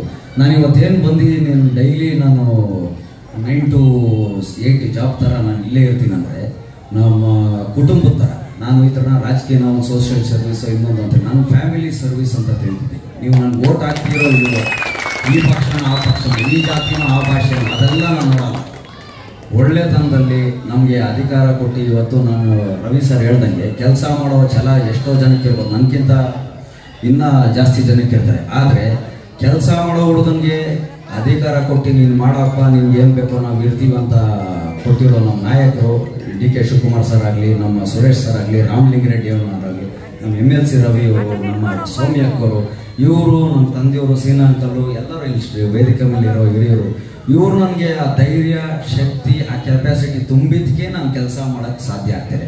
ಸೊ ಇದ್ರಲ್ಲಿ ಏನೇ ನಾನು ಕೆಲಸ ಮಾಡೋದು ಅದು ನನ್ನ ಕ್ರೆಡಿಟ್ ಅಲ್ಲ, ಅದೆಲ್ಲ ನಿಮ್ಮೆಲ್ಲರ ಕ್ರೆಡಿಟ್ ಅಂತ ನಾನು ಹೇಳಕ್ಕೆ ಇಷ್ಟಪಡ್ತೀನಿ. ಇನ್ನೊಂದು ಮಾತು ಹೇಳೋಕ್ಕೂ ಇಷ್ಟಪಡ್ತೀವಿ. ನಾವು ಒಂದು ಕುಟುಂಬವಾಗಿ ಮುಂದೆ ಹೋಗೋಣ. ನಮ್ಮ ಭಾಳ ಜನ ಆಗಲಿ, ನಮ್ಮ ಲೀಡರ್ಸ್ ಆಗಲಿ, ನಮ್ಮ ಲೀಡರ್ಸ್ ಬಗ್ಗೆ ಹೇಳ್ಬೇಕಂದ್ರೆ ಆವತ್ತಿಂದನೂ ನಮ್ಮ ತಂದೆ ಜೊತೆ ನಿಂತು, ಸೀನಾ ಅಂಕಲ್ ಜೊತೆ ನಿಂತು ಎಲ್ಲ ಕಂಪ್ಲೀಟಾಗಿ ಇಲ್ಲಿ ವ್ಯಕ್ತಿ ಮುಖ್ಯ, ಪಕ್ಷ ಅಲ್ಲ. ಯಾವ ಪಕ್ಷನೂ ಇನ್ನೊಂದು ಇರ್ಬೋದ್ರೆ BJPಯಲ್ಲಿದ್ದವರು, ದಳದವ್ರಲ್ಲಿದ್ದವರು ಬಂದಿದ್ದ ಕಾರಣ ಏನಂದರೆ ಯಾವ ವ್ಯಕ್ತಿ ಬೆಳೆದ್ರು ಇವರು ಜೀವನದಲ್ಲಿ ಯಾವುದೇ ಥರ ಒಂದು ವ್ಯತ್ಯಾಸ ಆಗ್ತಾರೆ, ಕಂಡು ಬರ್ತಾರೆ. ಇವ್ರು ದುಡ್ದು ಇನ್ನೊಬ್ಬರ ಮನೆ ಬೆಳೆಸೋರು ಬಿಟ್ಟರೆ ಇವ್ರ ಮನೆಗಳು ಹಂಗೆ ಇರೋದು, ಇವ್ರ ಮನೆ ಖರ್ಚು ಅವರು ಲಾಭ, ಆ ಥರ. ನಮ್ಮ ತಂದೆಯವರಾಗಲಿ, ಸೀನಾಂಕಲ್ ಅವ್ರ ತತ್ವ ಹಂಗಲ್ಲ. ಅವ್ರ ಮನೆಯಿಂದ ಕಾಸು ತಂದು ಜನರು ಕೊಟ್ಟು ನೀವು ಬೆಳೀರಪ್ಪ, ನೀವು ಮಾಡಿ ಇದ್ರದಂತ ಎಷ್ಟೋ ಬೋರ್ವೆಲ್ಗಳು ಹಾಕ್ಸಿದ್ರು. ಸೀನಾಂಕಲ್ ಅವರು, ನಮ್ಮ ತಂದೆಯವರು ಈ ಏರಿಯಾದಲ್ಲಿ ತಾರು, ಮೊತ್ತಮಟ್ಟಲೆ light, sanitary, drainage, alternate parallel government ಥರ 2000ನೇ ಇಸ್ವಿಯಿಂದ ನಡ್ಸ್ಕೊಂಬಂದದ್ದು ಇವರಿಬ್ಬರಿಗೆ ಕೃತಜ್ಞತೆ. ನಾನು ಇವತ್ತು ಈ ಪಬ್ಲಿಕ್ ಎಲ್ಲರೂ ಸಲುವಾಗಿ ನಾನು ಸಂಧಿಸ್ಬೇಕಂತ ಹೇಳಿ. ಈ ಕಾರ್ಯಕ್ರಮದಲ್ಲಿ ಮಾತನಾಡಿದ ಕಾಂಗ್ರೆಸ್ ಮುಖಂಡರುಗಳು, ನಮಸ್ಕಾರ. ಇವತ್ತು ಇಟ್ಟಮಡು ಓಂ ಶಕ್ತಿ ದೇವಸ್ಥಾನದ ಹತ್ತಿರ ಇವತ್ತು ಈ ಒಂದು ಒಳ್ಳೆ ಕಾರ್ಯಕ್ರಮವನ್ನ, ಸೇರ್ಪಡೆ ಕಾರ್ಯಕ್ರಮವನ್ನು ಹಮ್ಮಿಕೊಂಡು ಇವತ್ತು ನಮ್ಮ ಸಂಜಯ್ ಕುಮಾರ್ ಮತ್ತು ಕಿರಣ್ ಅವರು ಎಲ್ಲ ಯುವಕರನ್ನ ಒಂದು ಒಗ್ಗೂಡಿಸಿ ಬಿಜೆಪಿ ಮತ್ತು JDS ಪಕ್ಷವನ್ನು ತೊರೆದು ಏನು ಕಾಂಗ್ರೆಸ್ ಪಕ್ಷಕ್ಕೆ ಸೇರ್ಪಡೆ ಆಗುವಂತ ಒಂದು ಅವಕಾಶವನ್ನು ಕಲ್ಪಿಸಿಕೊಟ್ಟಿದ್ದಾರೆ. ಅವರಿಗೆ ನಾನು ಮೊದಲನೇದಾಗಿ ನಿಮ್ಮೆಲ್ಲರ ಪರವಾಗಿ, ವೇದಿಕೆ ಇರ್ತಕ್ಕಂಥ ಎಲ್ಲರ ಪರವಾಗಿ ನಾನು ಅವರಿಗೆ ಅಭಿನಂದನೆಗಳನ್ನು ಸಲ್ಲಿಸ್ತಾ ಇದ್ದೇನೆ. ಈ ಒಂದು ವೇದಿಕೆಯಲ್ಲಿ ನಮ್ಮ ನಾಯಕರು, ಜಯನಗರ ವಿಧಾನಸಭಾ ಕ್ಷೇತ್ರದ ಮಾಜಿ ಶಾಸಕರು, ಇಂದಿನ ಲೋಕಸಭಾ ಸದಸ್ಯರಾಗಿ ಇಲ್ಲಿ ಸ್ಪರ್ಧೆ ಮಾಡಿದ್ರು. ತಾವೆಲ್ಲರೂ ಕೂಡ ಅವರಿಗೆ ಮತ ಹಾಕೋದ್ರ ಮುಖಾಂತರ ಇಲ್ಲಿ ಬೆಂಬಲವನ್ನು ಸೂಚಿಸಿದ್ವಿ. ಆದರೆ ಕಾರಣಾಂತರಗಳಿಂದ ಅವರು ಪರಾಭವಗೊಂಡಿದ್ದಾರೆ. ಆದರೂ ಕೂಡ ನಮಗೆ ಈ ಭಾಗದ MP ಅಂತಾನೆ ನಾವು ಕರಿಬಹುದು. ನಾವೇನೇ ಒಂದು ಕಾರ್ಯಕ್ರಮ ಕರೆದ್ರೆ ಎಲ್ಲ ಕಾರ್ಯಕ್ರಮಕ್ಕೂ ಒಪ್ಪಿ ಅವರು ಎಷ್ಟೊತ್ತಾದರೂ ನಮ್ಮ ಜೊತೆ ಇದ್ದು ಕಾರ್ಯಕ್ರಮದಲ್ಲಿ ಭಾಗವಹಿಸ್ತಾರೆ. ಶ್ರೀಮತಿ ನಮ್ಮ ಕರ್ನಾಟಕ ರಾಜ್ಯದ ಮಹಿಳಾ ಅಧ್ಯಕ್ಷರಾದಂಥ ಸೌಮ್ಯ ರೆಡ್ಡಿ ಮೇಡಮ್ ಅವರೇ, ಇವತ್ತು MLCಗಳಾದಂಥ ನನ್ನ ಆತ್ಮೀಯ ಸ್ನೇಹಿತರು, ಕನಕಪುರದ MLCಗಳಾದಂಥ ರವಿಯಣ್ಣ ಅವರೇ, ಇಷ್ಟೊತ್ತು ತಮ್ಮನ್ನೆಲ್ಲ ಉದ್ದೇಶಿಸಿ ಮಾತನಾಡಿದಂಥ ನನ್ನ ಆತ್ಮೀಯ ಸ್ನೇಹಿತ ಕಬಡ್ಡಿ ಬಾಬಣ್ಣ ಅವರೇ, ಮತ್ತೆ ನಮ್ಮ ಪದ್ಮನಾಭನಗರದ ಉಸ್ತುವಾರಿಗಳಾದಂಥ ಮಲ್ಲೇಂದ್ರ ಪಾಟೀಲ್ ಅವರೇ, ಬೆಂಗಳೂರು ದಕ್ಷಿಣ ಜಿಲ್ಲಾ ಉಸ್ತುವಾರಿಗಳಾದಂಥ ಮಂಜಣ್ಣ ಅವರೇ, ವೇದಿಕೆ ಮೇಲಿರ್ತಕ್ಕಂಥ ನಮ್ಮ ಮಾಜಿ ಮಹಾನಗರ ಪಾಲಿಕೆ ಸದಸ್ಯ ಗೋವಿಂದರಾಜ್ ಅವರೇ, ರಾಮಣ್ಣ ಅವರೇ, ವೇದಿಕೆ ಮೇಲಿರ್ತಕ್ಕಂಥ ನಮ್ಮ ವೆಂಕಟೇಶ್ ಅವರೇ, ಮತ್ತೆ ಚೈತ್ರ ಅವರೇ, ಗಿರೀಶ್ ಅವರೇ, ಮತ್ತೆ ಇನ್ನು ಅಶೋಕ್ ಅವರೇ, ಬಂದಿರ್ತಕ್ಕಂಥ ಎಲ್ಲ ಶ್ರದ್ಧೆಯ ತಾಯಂದ್ರೆ, ಮುಖಂಡ್ರೆ, ಇವತ್ತು ನಮಗೆ ಬಹಳ ಸಂತೋಷದ ಒಂದು ವಿಷಯ. ಪದ್ಮನಾಭನಗರ ಅಂದ್ರೆ ಎಲ್ಲರೂ ಹೇಳ್ತಾ ಇದ್ರು ಹಿಂದಿನ ದಿನಗಳಲ್ಲಿ ಬಿಜೆಪಿ ಅಂತ. ಆ ಬಿಜೆಪಿ ಕಟ್ಟಿ ಬೆಳೆಸ್ತಾ ಇದ್ದವರೇ ನಾವು. ಇವತ್ತು ನನ್ನ ಜೊತೆ ವೇದಿಕೆ ಮೇಲೆ ಸಾಕಷ್ಟು ಜನ ಇಲ್ಲಿದ್ದಾರೆ. ನಮ್ಮ ಇನ್ನೊಂದಷ್ಟು ಜನ ಮಾಜಿ ಮಹಾನಗರ ಪಾಲಿಕೆ ಸದಸ್ಯರು ಬಂದಿಲ್ಲ. ನಿಮ್ಗೆಲ್ಲ ಗೊತ್ತೇ ಇದೆ, ಬಹಳಷ್ಟು ಜನ ಹಿರಿಯರು ಇದ್ದೀರಾ. ನಾವು ಯಾವ ರೀತಿ ಹೋರಾಟ ಮಾಡ್ತಾ ಇದ್ವಿ, ಯಾವ ರೀತಿ ಕೆಲಸ ಕಾರ್ಯ ಮಾಡ್ತಾ ಇದ್ವಿ ಅಂತೇಳಿ ನೀವುಗಳೆಲ್ಲ ನಮ್ಮ ಕಡೆ ನೋಡ್ಕೊಂಡು ಇಲ್ಲಿ ಓಟ್ ಹಾಕ್ತಾ ಇದ್ರಿ. ಯಾವುದು ಬಿಜೆಪಿ ಅಂತೇಳಿ ಓಟ್ ಹಾಕ್ತಾ ಇದ್ರಿ ಅಷ್ಟೇನೆ. ವ್ಯಕ್ತಿಗತವಾಗಿ ನೀವು ಯಾರು ಹಾಕ್ತಾ ಇರಲಿಲ್ಲ. ಆದ್ರೆ ವ್ಯಕ್ತಿನ ನಮ್ಮನ್ನು ನೋಡಿ ನೀವೆಲ್ಲ ಓಟ್ ಹಾಕ್ತಾ ಇದ್ರಿ. ಇಷ್ಟು ದಿನ ನಾವು ಕೆಲಸ ಅಲ್ಲಿ ಮಾಡ್ತಾ ಇದ್ವಿ. ಆದ್ರೆ ಅಲ್ಲಿ ಗೆದ್ದಂತ ನಾಯಕರು, ಈ ಭಾಗದ MLA ಆದಂತವರು ಯಾವತ್ತೂ ಕೂಡ ಈ ಕಡೆ ಬಂದು ತಿರುಗಿ ನೋಡಿಲ್ಲ. ಯಾವತ್ತನ ಬಂದಿದಾರ ಇಲ್ಲಿ? ನಿಮ್ಮನ್ನ ಯಾರನ್ನ ಮಾತಾಡ್ಸಿದಾರ? ಇಲ್ಲಿ ಬಂದು ಮಾತಾಡ್ತಾ ಇದ್ದಾರೆ ಯಾರು? ನಾನಿರ್ಬೋದು, ಬಾಬಣ್ಣ ಅವ್ರು ಅವತ್ತು ದಿನ ಅವ್ರ ಸ್ವಂತ ಖರ್ಚಿನಲ್ಲಿ ಈ ಭಾಗದಲ್ಲಿ ನೀರಿನ ವ್ಯವಸ್ಥೆ ಮಾಡಿಕೊಟ್ರು, ರಸ್ತೆಗಳನ್ನು ಮಾಡಿಕೊಟ್ರು. ನಾನು 2001ರಲ್ಲಿ ನಿಮ್ಮೆಲ್ಲ ಆಶೀರ್ವಾದ ಮಹಾನಗರ ಪಾಲಿಕೆ ಸದಸ್ಯನಾಗಿ ಸುಮಾರು 3 ಬಾರಿ ಸದಸ್ಯನಾಗಿ ಇಲ್ಲಿ ಸಾಕಷ್ಟು ಕೆಲಸವನ್ನ ಮಾಡಿದ್ದೀನಿ. ನಾವು ಕೆಲಸ ಮಾಡಿದ್ದೀವಿ ಅಂದ್ರೆ ನಿಮ್ಮೆಲ್ಲರ ಆಶೀರ್ವಾದದಿಂದ ಇವತ್ತು ನಾವೆಲ್ಲರೂ ಕೂಡ ಬಿಜೆಪಿ ಪಕ್ಷವನ್ನು ತೊರೆದು ಸನ್ಮಾನ್ಯ DK ಶಿವಕುಮಾರ್ ಅವರ ನೇತೃತ್ವದಲ್ಲಿ, ರಾಮಲಿಂಗಾರೆಡ್ಡಿ ಸಾಹೇಬರ ನೇತೃತ್ವದಲ್ಲಿ, ಮುಖ್ಯಮಂತ್ರಿ ಸಿದ್ದರಾಮಯ್ಯ ಅವರ ನೇತೃತ್ವದಲ್ಲಿ, ಸೌಮ್ಯ ರೆಡ್ಡಿ ಅವರ ನೇತೃತ್ವದಲ್ಲಿ ನಾವೆಲ್ಲ ಕೂಡ ಬಿಜೆಪಿ ತೊರೆದು ಕಾಂಗ್ರೆಸ್ ಪಕ್ಷಕ್ಕೆ ಸೇರ್ಪಡೆಯಾಗಿ ಮನೆಗೆ 1 ವರ್ಷ ಆಯಿತು. ನಾವೆಲ್ಲ ಕೂಡ ಇಲ್ಲಿ ಇವತ್ತು ಕೆಲಸಗಳನ್ನ ಮಾಡ್ತಾ ಇದ್ವಿ, ಕಾಂಗ್ರೆಸ್ ಪರವಾಗಿ ಕೆಲಸ ಮಾಡ್ತಾ ಇದ್ವಿ. ನಾಯಕರು, ರಾಜ್ಯದ ಮಾಜಿ ಶಾಸಕರು, ಮಹಿಳಾ ಕಾಂಗ್ರೆಸ್ನ ರಾಜ್ಯದ ಅಧ್ಯಕ್ಷರು ಸಹೋದರಿ ಸೌಮ್ಯ ರೆಡ್ಡಿರವರೇ, ನನ್ನ ಮತ್ತೋರ್ವ ಆತ್ಮೀಯ ಸ್ನೇಹಿತರು, ಈ ಭಾಗದ ಮುಖಂಡರಾಗಿರ್ತಕ್ಕಂಥ ಎಲ್ ಸೀರಣ್ಣ ಅವರೇ, ನಮ್ಮ ಜಿಲ್ಲಾ ಕಾಂಗ್ರೆಸ್ನ ಅಧ್ಯಕ್ಷರಾಗಿರ್ತಕ್ಕಂಥ ಓ ಮಂಜೂರ್ ಅವರೇ, ಮತ್ತೊಬ್ಬ ನನ್ನ ಆತ್ಮೀಯರಾಗಿರ್ತಕ್ಕಂಥ ನಮ್ಮ ಕಬಡ್ಡಿ ಬಾಬಣ್ಣ ಅವರು ಮತ್ತೆ ರಾಮಣ್ಣ ಅವರು, ಆದರೆಯಾಗಿ ಗೋವಿಂದರಾಜು ಅವರು, ಇನ್ನಿತರ ಎಲ್ಲ ಗೌರವಾನ್ವಿತರು. ವಿಶೇಷವಾಗಿ ಹೊಸದಾಗಿ ಇವತ್ತು ಕಾಂಗ್ರೆಸ್ ಪಕ್ಷವನ್ನ ನಮ್ಮ ಪವನ್ ಕುಮಾರ್ ಅವರ ಆಶಯದಂತೆ ಸೇರಿರ್ತಕ್ಕಂಥ ಎಲ್ಲ ನನ್ನ ಆತ್ಮೀಯ ಸಹೋದರಗಳು ಮತ್ತು ವಿಶೇಷವಾಗಿ ಬಹಳಷ್ಟು ಜನ ಹೆಣ್ಮಕ್ಳು ಕೂಡ ಪಕ್ಷವನ್ನ ಸೇರಿದ್ರು. ನಾನು ನೋಡಿದಂತ ಸಂದರ್ಭದಲ್ಲಿ ನಾನು ಅನ್ಕೊಂಡೆ, ಪವನ್ ಯಾರನ್ನು ಬಿಡ್ಲಿಲ್ವಲ್ಲ, ಇಲ್ಲಿ ಇರ್ತಕ್ಕಂಥ ಇನ್ನೇನು ಗೋಡನಲ್ಲೂ ಬಿಡ್ಲಿಲ್ಲ, ರಿಟೈಲ್ ಶಾಪಲ್ಲೂ ಬಿಡ್ಲಿಲ್ಲ, ಇನ್ನೆಲ್ಲ ಕಂಪ್ಲೀಟ್ ಆಗಿ ಎಲ್ಲರೂ ಸೇರ್ಕೊಂಡಿದ್ದಾರಲ್ಲ. 4 ಜನ ಸೇರಿಸ್ತಾ ಇದ್ರು, ನಾನು ಮುಗಿದೋಯ್ತದೆ ಅನ್ಕೊಂಡಿದ್ದೆ. ಕ್ಯೂ ಮುಗಿದೇ ಇಲ್ಲ, ನಡೀತಾನೆ ಇತ್ತು. ಯಾರು ಬಿಡ್ಲಿಲ್ವಲ್ಲಪ್ಪ, ಇನ್ನೆಲ್ಲಿ ಬಿಜೆಪಿ JDS ಅವರು ಓಟ್ ಹಾಕ್ಸ್ಕೊಳಕ್ಕಿದ್ದು, ಇನ್ನೆಲ್ಲಪ್ಪ ಇನ್ನೇರಿಯಾದಲ್ಲಿ ಮುಗಿತಾರಪ್ಪ ಇಟ್ಬಿಡೋರಿ ಅಂತ ನಾನು ನಿಮ್ಗೆ ಇವತ್ತು ಸೇರ್ಪಡೆ ಕಾರ್ಯಕ್ರಮನೇ ಇವತ್ತು ಒಂದು ಶುಭವಾದಂತ ಒಂದು ಸೂಚನೆ.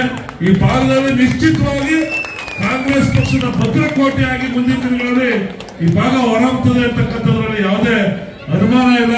ನಾನಾದ್ರೂ ಹೆಚ್ಚಿಗೆ ಮಾತಾಡಲಿಕ್ಕೆ ಹೋಗೋದಿಲ್ಲ. ಮಾತಾಡದಂತ ಈಗಾಗಲೇ ಬಾಬಣ್ಣ, ಮಂಜಣ್ಣ ಎಲ್ಲ ಮಾತಾಡಿದ್ರು. ನಮ್ಮ ಆತ್ಮೀಯರಾಗಿರ್ತಕ್ಕಂಥ ಸೀನಣ್ಣನು ಎಲ್ ಶ್ರೀನಿವಾಸ್ ಅವರು ಮಾತಾಡ್ತಾ ಹೇಳ್ತಾ ಇದ್ರು, ನಾವು ಈ ಭಾಗದ ಬೀದಿಗಳಲ್ಲೂ ಕೂಡ ನಾವೆಲ್ಲ ಪರಿಚಿತರಿದ್ದೀವಿ. ನಿಮ್ದು ಏನೇ ಕಷ್ಟ ಇರ್ಲಿ, ನಿಮ್ ಸುಖ ಇರ್ಲಿ, ನಾವು ನಿಮ್ ಜೊತೆ ಇರ್ತೀವಿ. ನಮ್ದಂತವ್ರನ್ನ ಕೈ ಬಿಡ್ತಕ್ಕಂಥದ್ದಲ್ಲ ಈ ಕಾಂಗ್ರೆಸ್ ಪಕ್ಷ. ಈ ವೇದಿಕೆ ಮೇಲೆ ಇರ್ತಕ್ಕಂಥ ಮುಖಂಡರುಗಳು ಅಂತ ಹೇಳಿ ಈಗಾಗಲೇ ಸ್ಪಷ್ಟಪಡಿಸಿದ್ದಾರೆ. ಹುಡುಗರು ಕೂಡ ಕಾಂಗ್ರೆಸ್ ಪಾರ್ಟಿಗೆ ಇವತ್ತು ಸೇರಿದಂತ ಹುಡುಗರು ನೋಡಿದ ಬಹಳ ಜೋರಾಗಿತ್ತು. ಅವರೆಲ್ಲರಿಗೂ ಅಭಿನಂದನೆಗಳು. ನೋಡೋಣ, ಸ್ವಲ್ಪ ಕಮ್ಮಿ ಆಗ್ಬಿಟ್ರಿ ಜನ. ಒಂದ್ಸಲ ಕಾಂಗ್ರೆಸ್ ಪಾರ್ಟಿಗೆ, DK ಶಿವಕುಮಾರ್ಗೆ, ಸಿದ್ದರಾಮಯ್ಯಜಿಗೆ, ಹೆಣ್ಮಕ್ಳುಗಳು ಕೂಡ ಬಹಳ ಹೆಚ್ಚಿನ ಸಂಖ್ಯೆಯಲ್ಲಿ ಇದ್ದೀನಿ. ಎಲ್ಲರಿಗೂ ಗ್ಯಾರಂಟಿ ಬರ್ತಾ ಇದೆಯಾ? ಒಂದ್ಸಲ ಗ್ಯಾರಂಟಿಗೆ ಒಂದ್ಸಲ ಜಯಂಬಿಡಿ. ಗ್ಯಾರಂಟಿಗೆ ಕಾಂಗ್ರೆಸ್ ಪಾರ್ಟಿ ಅಂದ್ರೆ ಎಲ್ಲಾ ಜಾತಿ ಎಲ್ಲಾ ವರ್ಗದ ಬಡವರ ಪಕ್ಷ. ಎಲ್ಲಾ ಜಾತಿ ಜನಾಂಗಗಳಿಗೆ, ಎಲ್ಲ ಒಂದ್ ಜಾತಿಗೋ ಒಂದ್ ಧರ್ಮಕ್ಕೋ ಸೀಮಿತವಾಗಿರ್ತಕ್ಕಂಥದ್ದಲ್ಲ. ಅಲ್ಲಿ ದುಡಿದಂತ ಹಣವನ್ನ ಯಾವ ಸರ್ಕಾರದ ತೆರಿಗೆದಾರನ ಶ್ರೀಮಂತರು ಅದಾನಿ ಅಂಬಾನಿ ಪಾರ್ಟಿ ಅಲ್ಲ. ಅವ್ರ ಪರವಾಗಿ ಅವ್ರಿಗೆ ಪ್ರಾಜೆಕ್ಟ್ ಮಾಡ್ಕೊಡೋದು, ಏರ್ಪೋರ್ಟ್ ಮಾಡ್ಕೊಡೋದು, ಅವ್ರ ಕಾರ್ಯಕ್ರಮ ಮಾಡೋದಕ್ಕಲ್ಲ ಕಾಂಗ್ರೆಸ್ ಸರ್ಕಾರ ಇರೋದು. ಬಿಜೆಪಿ ಸರ್ಕಾರ ಏನಿದ್ರು ಅದಾನಿ ಅಂಬಾನಿ ಅವ್ರಿಗೆ. ಕಾಂಗ್ರೆಸ್ ಸರ್ಕಾರ ಇರ್ತಕ್ಕಂಥದ್ದು ಶ್ರೀಮಂತರ ಮೇಲೆ ತೆರಿಗೆ ಹಾಕಿ ಹಣನ ತಂದು ಇಟ್ಟು ಮಾಡುವಂತ ಅಥವಾ ಗ್ರಾಮಾಂತರ ಪ್ರದೇಶದಲ್ಲಿ ಇರ್ತಕ್ಕಂಥ ಎಲ್ಲಾ ಬಡವರ, ಅದರಲ್ಲೂ ವಿಶೇಷವಾಗಿ ಹೆಣ್ಮಕ್ಳು ಪವರ್ ಏನೋ ಕರೆಂಟ್ ಚಾರ್ಜ್ ಕಡಿಮೆ ಮಾಡ್ತಕ್ಕಂಥದ್ದು, ಇರ್ತಕ್ಕಂಥದ್ದು, ಬಸ್ ಫ್ರೀ ಮಾಡ್ತಕ್ಕಂಥದ್ದು, ಅಕ್ಕಿ ಕೊಡ್ತಕ್ಕಂಥದ್ದು, 2,000 ರೂಪಾಯಿ ಕೊಡ್ತಕ್ಕಂಥದ್ದು, ಇನ್ನಿತರ ಇಂಥ ಒಂದು ಬಡವರ ಪರವಾದಂತ ಬಡವರ ಕಲ್ಯಾಣಕ್ಕಾಗಿ ಕೆಲಸ ಕಾರ್ಯಕ್ರಮಗಳನ್ನ ರೂಪಿಸ್ತಕ್ಕಂಥ ಸರ್ಕಾರ ಯಾವ್ದಾದ್ರು ಇದ್ರೆ ರಾಜ್ಯದಲ್ಲಿ ಅದು ಕಾಂಗ್ರೆಸ್ ಸರ್ಕಾರ. ಮುಂದಿನ ದಿನಗಳಲ್ಲಿ ಯಾರು ಹೇಳ್ತಾ ಇದ್ರು, ಅಲ್ಲಿ ಜಾರಹಳ್ಳಿ ಇಲ್ಲೊಬ್ರು ಮಹಾನ್ ನಾಯಕರು ಅವರೇ, ಆ ಮಹಾನ್ ನಾಯಕರನ್ನ ಗೆಲ್ಲಿಸ್ತಕ್ಕಂಥ ಯಾರ್ಯಾರು ಗೆಲ್ಲಿಸ್ತಾ ಇದ್ರು ಅವರೆಲ್ಲ ಇವತ್ತು ವೇದಿಕೆ ಬಂದಿದ್ದಾರೆ. ನಮ್ಮ ಶ್ರೀರಣ್ಣ ಅದೇ ಹೇಳ್ತಾ ಇದ್ರು. ಇನ್ನು ಅವ್ರು ಯಾರು ಕೆಲಸ ಮಾಡ್ತಾ ಇದ್ರು, ಯಾರು ಸೈನಿಕರಾಗಿ ಕ್ಯಾಪ್ಟನ್ ಕಾಮ್ರೇಡ್ ಆಗಿ ಕೆಲಸ ಮಾಡ್ತಾ ಇದ್ರು, ಈಗೆಲ್ಲ ಕರ್ನಲ್ಲಿಂದ ಎಲ್ಲ ಆಚೆ ಬಂದ್ಬಿಟ್ಟವ್ರೆ. ಇನ್ನೇನಿದ್ರು ನೆಕ್ಸ್ಟ್ ಪದ್ಮನಾಭ ನಗರದಲ್ಲಿ ಯಾವ ಕ್ಷೇತ್ರದ ಶಾಸಕರಾಗ, ಯಾವ ಪಕ್ಷದ ಶಾಸಕರು ಆಯ್ಕೆ ಆಯ್ತಾರೆ? ಕಾಂಗ್ರೆಸ್ ಪಕ್ಷದ ಶಾಸಕರು ಆಯ್ಕೆ ಆಯ್ತಾರ ಇಲ್ವೋ? ಮಾಡ್ತೀರ ನೀವೆಲ್ಲ ಸೇರಿ? ನಮ್ಮ ಸೀರಣ್ಣವರ ಒಂದು ನೇತೃತ್ವದಲ್ಲಿ ಈಗಾಗಲೇ ನಮ್ಮ ಕಬಡ್ಡಿ ಬಾಬಣ್ಣ ಸೇರಿ ಪವನ್ ಕುಮಾರ್ ಅವರಂತ ಒಬ್ಬ ನಮ್ಮ ಪವನ್ ಕುಮಾರ್ ಫೋನ್ ಬಂತು ಅಂದ್ರೆ ಭಯ. ಒಂದ್ಸಲ ಹಿಡಿದು ಬಿಟ್ರೆ ಹಂಗೇನೆ, ಏನು ಯಾರು ಬಿಡುಗಡೆ ಮಗ ಅಲ್ಲ. ಒಂದ್ಸಲ ಹಿಡಿದ್ರೆ ನಾಲ್ಕು ಕೆಲಸ ಮಾಡ್ತಕ್ಕಂಥದ್ದು. ಅದನ್ನ ಇಷ್ಟಪಟ್ಟೆ ನಾನು ಬಂದಿದ್ದು. ನನ್ ಬೇರೆ ಕಾರ್ಯಕ್ರಮ ಆಯ್ತು ಕನಕಪುರದಲ್ಲಿ, ಆದ್ರೂ ಪಾಪ 2 ಸಲ ಫೋನ್ ಮಾಡಿದೆ. ಏನಾದ್ರು ಒಂದ್ಸಲ ಹಿಡಿದ್ರೆ ನೀವ್ ಏನಾದ್ರು ಮಾಡಿ ಅಣ್ಣ ಸಾರು ಏನೇನು ಪದ ಅದು ಎಲ್ಲಾ ಬಳಕೆ ಕೆಲಸ ಮಾಡಿಸ್ಕೊತಾನೆ. ಅದ್ರಲ್ಲಿ ಯಾವ್ದು ಅನುಮಾನ ಇಲ್ಲ. ಈ ಭಾಗಕ್ಕೆ ಮುಂದಿನ ದಿನಗಳಲ್ಲಿ ಉತ್ತಮವಾದಂತ ಒಬ್ಬ ಕೆಲಸಗಾರ, ಒಬ್ಬ ಜನಸೇವಕನಾಗಿ ಪವನ್ ಕುಮಾರ್ ಆಯ್ಕೆ ಆಗ್ತಾರೆ. ಯಾವುದೇ ಅನುಮಾನ ಇಲ್ಲ. ಅವ್ರ ಜೊತೆ ನಾವೆಲ್ಲ ಇದ್ದೀವಿ. ವೇದಿಕೆ ಮೇಲೆ ಇರ್ತಕ್ಕಂಥ ನಮ್ಮ ನಾಯಕರಾದಂತ ಸೌಮ್ಯ ರೆಡ್ಡಿ ಅವರ ಆದಿಯಾಗಿ, ಬಾಬಣ್ಣ ಆದಿಯಾಗಿ, ಎಲ್ ಶ್ರೀನಿವಾಸ್ ಅವರ ಆದಿಯಾಗಿ ನಾವೆಲ್ಲ ಇದ್ದೀವಿ. ಇಡೀ ರಾಜ್ಯದ ಕಾಂಗ್ರೆಸ್ ಇದೆ. ನೀವೆಲ್ಲ ನೆಚ್ಚಿನ ಮುಂದಿನ ದಿನಗಳಲ್ಲಿ ಇಲ್ಲಿ ಕಾಂಗ್ರೆಸ್ ಪಕ್ಷದ ಭದ್ರಕೋಟೆಯನ್ನಾಗಿ ಭಾಗವನ್ನು ಮಾಡಿ, ಕಾಂಗ್ರೆಸ್ ಪಕ್ಷದ ಭದ್ರಕೋಟೆ ಮಾಡಿದ್ರೆ ಬಡವರ ಪರವಾಗಿ ಕೆಲಸ ಮಾಡ್ದಂಗೆ. ಬಡವರ ಪರವಾಗಿ ಕೆಲಸ ಮಾಡ್ತಕ್ಕಂಥ ಪಕ್ಷ ಕಾಂಗ್ರೆಸ್ ಪಕ್ಷ. ಇಷ್ಟು ಹೇಳಿ ನಿಮ್ಗೆಲ್ಲರಿಗೂ ಶುಭಾಶಯಗಳನ್ನ ಹೇಳಿ ಯಾರೆಲ್ಲ ಇವತ್ತು ಸೇರಿದ್ದೀರಿ ಆ ಸೇರಿರ್ತಕ್ಕಂಥ ನನ್ನ ಅಣ್ಣ ತಮ್ಮಂದಿರಿಗೆ ತಾಯಂದಿರಿಗೆ ಮತ್ತೊಮ್ಮೆ ವಿಶೇಷವಾದಂತ ಅಭಿನಂದನೆಗಳನ್ನು ಸಲ್ಲಿಸಿ ನಾನು ಮಾತು ಮುಗಿಸ್ತೀನಿ. ಜೈ ಹಿಂದ್, ಜೈ ಕಾಂಗ್ರೆಸ್. ಸಾಕು ಸಾಕು ಜೈಕಾರ, ಎಲೆಕ್ಷನ್ ಅಲ್ಲಿ ತೋರ್ಸೋಣ ಈ ಜೈಕಾರ. ಬಂದಿರೋ ಎಲ್ಲ ಅಣ್ಣ ತಮ್ಮಂದಿರಿಗೆ ಅಕ್ಕ ತಂಗಿಯರಿಗೆ ಧನ್ಯವಾದಗಳು. ವೇದಿಕೆ ಮೇಲಿರೋ ಎಲ್ಲ ಮುಖಂಡರಿಗೂ ಧನ್ಯವಾದಗಳು. ಪ್ರೋಗ್ರಾಮ್ ಅನ್ನು ಚೆನ್ನಾಗಿ ಮಾಡಿಕೊಡ್ತೀರ ಎಲ್ಲರಿಗೂ ಧನ್ಯವಾದಗಳು. ಸೌಮ್ಯ ರೆಡ್ಡಿ ಅವರಿಂದ ಹಿಡಿದು ಪವನ್ ಅಣ್ಣವರಿಂದ ಹಿಡಿದು ಕಬಡ್ಡಿ ಬಾಬಣ್ಣ ಅವರಿಂದ ಹಿಡಿದು ಎಲ್ ಶ್ರೀನಿವಾಸ್ ಅಣ್ಣವರಿಂದ ಹಿಡಿದು ಎಲ್ಲರಿಗೂ ದಯವಿಟ್ಟು ನಮ್ಗೆ ಹಿಂಗೆ ಸಪೋರ್ಟ್ ಮಾಡ್ತೇನೆ. ನಾವು ನಿಮ್ ಜೊತೆ ಇರ್ತೀವಿ, ನಾವು ನಡ್ಸ್ಕೊಂಡು ಹೋಗ್ತೀವಿ. ವೇದಿಕೆ ಮೇಲೆ ಕೂತಿರೋ ಮುಖಂಡರಿಗೆ ಹಾಗೂ ನಮ್ಮ ಯುವಕರಿಗೆ ತುಂಬಾ ಅಂದ್ರೆ ತುಂಬಾ ಸಹಾಯ ಮಾಡೋ ನಮ್ಮ ಬಾಬಣ್ಣ ಕಬಡ್ಡಿ ಬಾಬಣ್ಣ ಅವರಿಗೆ ನನ್ನ ನಮಸ್ಕಾರಗಳು. ಹಾಗೂ ಇವತ್ತು JDS ಬಿಟ್ಟು ನಾನು ಕಾಂಗ್ರೆಸ್ ಬಂದು ಸೇರಿರೋದು ಒಂದೇ ಕಾರಣ. ಅದು ಏನು ಅಂದರೆ ಮೊನ್ನೆ ಬುಧವಾರ ಒಂದು ನನ್ನ ಸ್ನೇಹಿತ ಶಿವುಗೆ ಒಂದು ಹಾರ್ಟ್ ಆಪರೇಷನ್ ಆಗಿರ್ಬೇಕಾಗಿತ್ತು. ಜಯದೇವ್ ಹಾಸ್ಪಿಟ್ಲಿಗೆ ಹೋದೆ. ಜಯದೇವ್ ಹಾಸ್ಪಿಟಲ್ ಅಲ್ಲಿ ಎಲ್ಲ ನನ್ನ JDS ಕಾರ್ಯಕರ್ತರು ಆದ್ರೆ ಯಾರು ಸಹಾಯ ಬಂದಿಲ್ಲ. ಅವತ್ತು ನಾನು ಇಲ್ಲಿ ಬೇಕರಿ ನಿಂತಿರ್ಬೇಕಾದ್ರೆ ನಮ್ಮ ತರುಣ ಬಂದು ಹೇಳ್ದ, ಇಲ್ಲ ಪವನ್ ಮಾಡ್ತಾರೆ, ನಮಗೆ ಭಯ, ಯಾಕೆ ನಾವು ಪಕ್ಷ ಬೇರೆ, ಅವ್ರ ಹತ್ರ ಕೆಲಸ ಮಾಡಿಸ್ಕೊಂಡೆ ಹೇಗಪ್ಪ ಅಂತ. ಆದ್ರೆ ಅವತ್ತು ತರುಣ ಫೋನ್ ಮಾಡಿಕೊಟ್ಟ, ಪವನ ಒಂದೇ ಮಾತು ಹೇಳಿದ್, ನೀನ್ ಯಾವ್ದೇ ಪಕ್ಷದಲ್ಲಿರು, ನೀನ್ ನಮ್ಮ ಬೇರೆ ಹುಡುಗ, ನಾನು ಸಹಾಯ ಮಾಡ್ತೀನಿ, ನೀನ್ ಯಾವ್ದೇ ಪಕ್ಷದಲ್ಲಿ ಅಂತ ಪಕ್ಷದಲ್ಲಿ ಅಂತ ವ್ಯಕ್ತಿ ಈ ಮಾತು ಹೇಳಾದ್ಮೇಲೆ ಇಂಥ ವ್ಯಕ್ತಿ ನಾವು ಸಪೋರ್ಟ್ ಮಾಡ್ಬೇಕಾ, ಇಲ್ಲ ನಾನು ಅವ್ರ ಮನೆ ಬಾಗಿಲಿಗೆ ಹೋಗಿ ಸಪೋರ್ಟ್ ಮಾಡ್ಬೇಕು. ಅದರಿಂದ ಇವಾಗ ನಾನು ನಮ್ಮ ಅಣ್ಣ ತಮ್ಮಂದಿರೆಲ್ಲ ಸೇರಿ ಅಣ್ಣನ ಹತ್ರ ಮಾತಾಡಿ ಇವತ್ತು ಬಂದು ಕಾಂಗ್ರೆಸ್ ಸೇರಿದ್ದೀವಿ. ಅಣ್ಣ ಇವತ್ತು ನಮ್ಮ ಅಣ್ಣ ನಾನು ಎಲ್ಲರೂ ನಿಮ್ ಕೈ ಜೋಡಿಸ್ತೀವಿ. ಮುಂದಿನ ದಿನಗಳಲ್ಲಿ ನಿಮ್ಮ ಸಪೋರ್ಟ್ ಆಗಿ ನಿಮ್ಮ ಕಾಂಗ್ರೆಸ್ ಪಕ್ಷದ ಗಣ್ಯರು, ಮುಖಂಡರು ಹಾಗೂ ಕಾರ್ಯಕರ್ತರೊಂದಿಗೆ ನೂರಾರು ಸಂಖ್ಯೆಯಲ್ಲಿ ಸ್ಥಳೀಯರು ಹಾಜರಿದ್ದು ಕಾರ್ಯಕ್ರಮವನ್ನು ಯಶಸ್ವಿಗೊಳಿಸಿದರು.